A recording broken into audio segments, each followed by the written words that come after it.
Picture this. One day, you wake up and something's off. Your brain feels sharper, deeper, like it's hiding a secret it won't tell you. Why do some of us chase endless distractions while others unlock a quiet, powerful focus as we age? What if the way you think, trust, or even scroll social media isn't random, but a clue to who you're becoming? And here's the kicker. What if the key to a longer, fuller life is buried in your head right now, waiting for you to find it? Welcome to a wild ride through your mind, where science meets the big ideas of Dr. Joe Dispenza. We're cracking open studies that'll make you rethink everything. How your parents shaped your goals, why your mood shifts before your life does, and what a photo filter says about trust. Are you just reacting to the world, or building it? Stick with me, because by the end, you'll see your brain isn't just along for the ride, it's driving.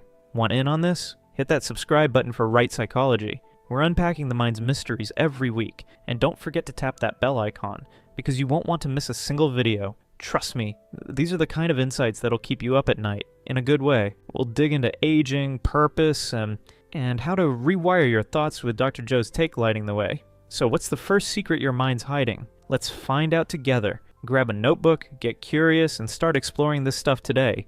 Your brain's ready, are you? The mystery of the aging mind.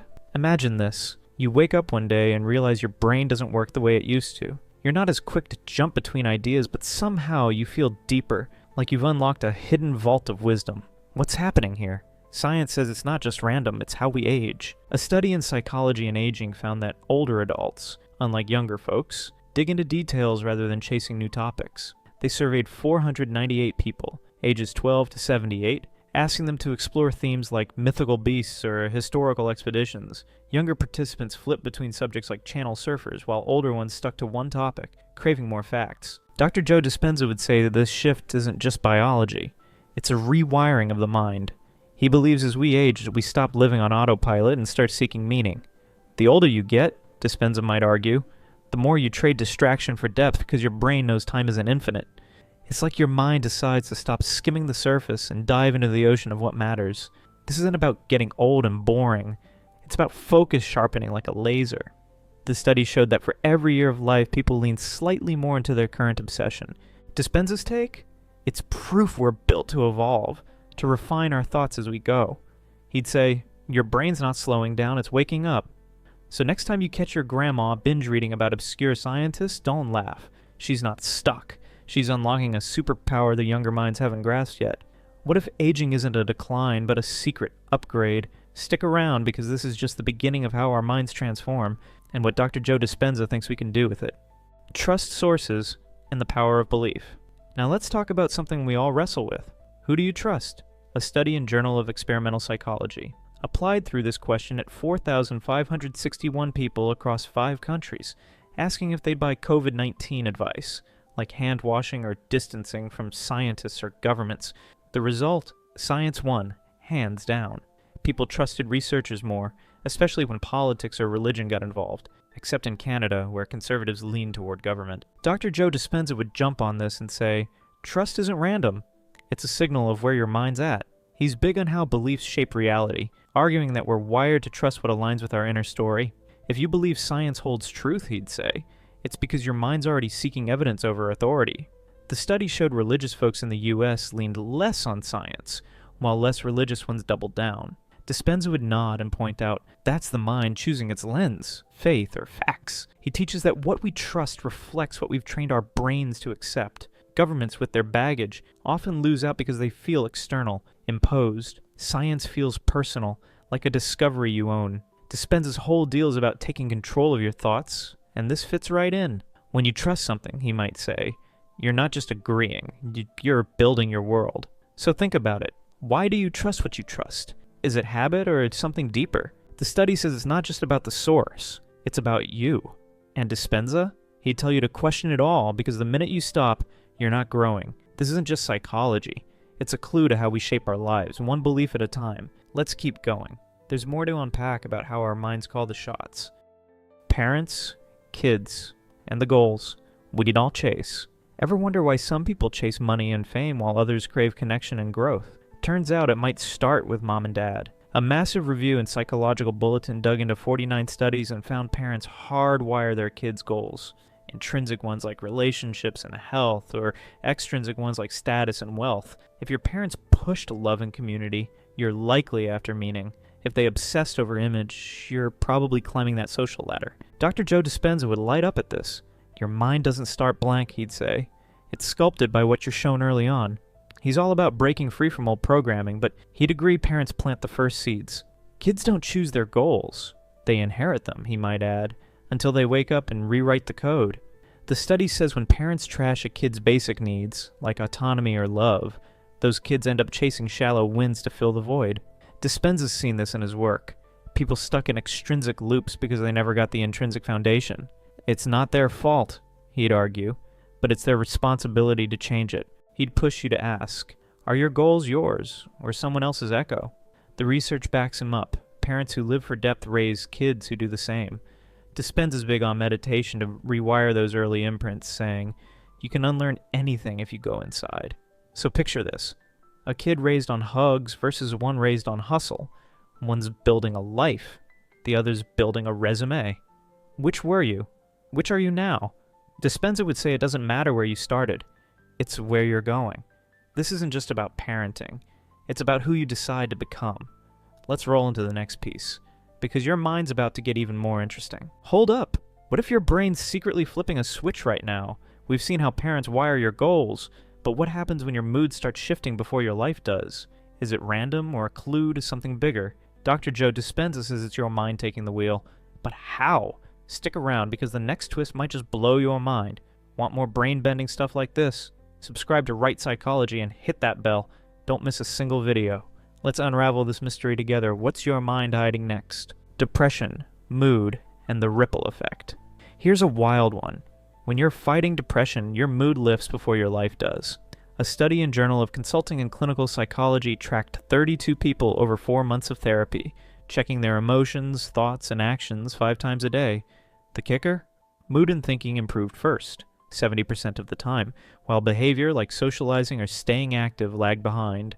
Dr. Joe Dispenza would love this.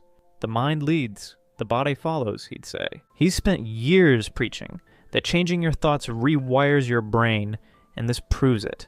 You don't wait to feel good to act, he might explain. You feel good, and the action comes. The study showed emotions and cognition synced up 58% of the time, while behavior trailed, hinting it's harder to shift. Dispenza would argue that's because we're stuck in old habits. Our bodies resist until the mind wins. Depression's a signal, he'd say, not a sentence.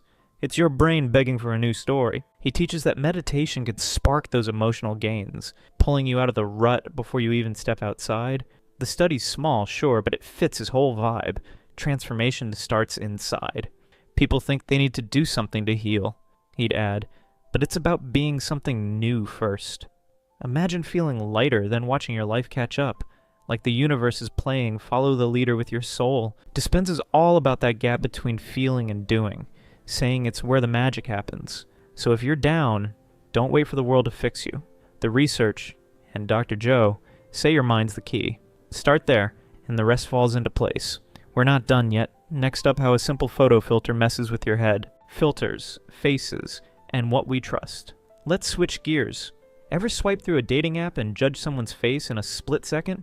A study in Canadian Journal of Behavioral Science had 218 Colombian students rate faces, unfiltered, subtly filtered, or wildly distorted, for likability and trust. Subtle filters like smoother skin made faces more likable but didn't budge trust. Exaggerated ones like big eyes did nothing. Dr. Joe Dispenza would tie this to perception. Your brain's a filter too, he'd say. It decides what's real based on what it's trained to see. The study found attractive faces scored higher on both trust and likability, but unattractive male faces tanked on trust more than female ones. Dispenza might chime in, that's conditioning. Your mind's running old scripts about what trustworthy looks like.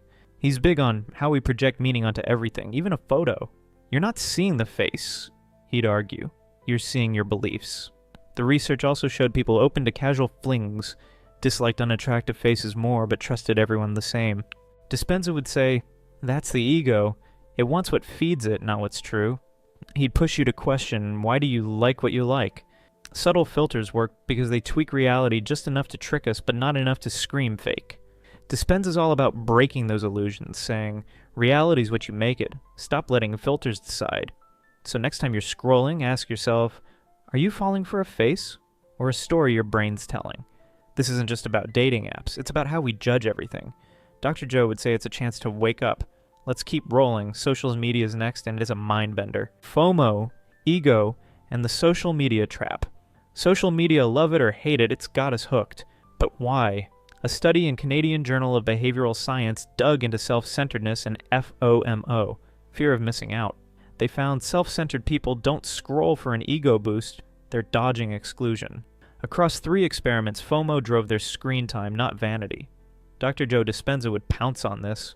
FOMO's a mind trap, he'd say. It's your brain screaming you're not enough, yet. He's all about how external stuff, like likes or updates, hijacks our inner peace. Self-centeredness isn't pride, he might add. It's insecurity wearing a mask. The study showed priming people to feel self-focused spiked their FOMO, pushing them online. Dispenza would argue that's the old brain at work, chasing validation instead of creating it. You're not missing out, he'd tell you. You're just forgetting who you are. The 3rd study flipped it. Low self-centered folks upped their social media when FOMO hit, but high self-centered ones were already maxed out. Dispenza's take?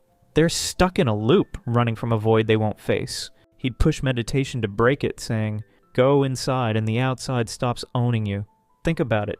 How often do you check your phone because you need to, versus because you're scared to miss something?